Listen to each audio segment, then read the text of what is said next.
ירושלים, עיר שווה פיצוץ, הולך במדרחוב, מרגיש כמו קיבוץ, גלויות, 1000 תרבויות, לכל אחד יש אח, ערבים, חרדים, וכולם פה קולטים את אלוהים.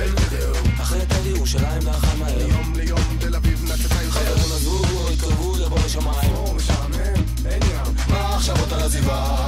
3 שנים לקח לי לקבל את ההחלטה, אורז את החפצים לתוך המספדה, מהכפר לעיר בכיוון העיר תל אביב. אני מגיע, באתי להזיע, אתה היחידה, אני נשמע תל אביב. אני מגיע, באתי להזיע, אתה היחידה, אני נשמע.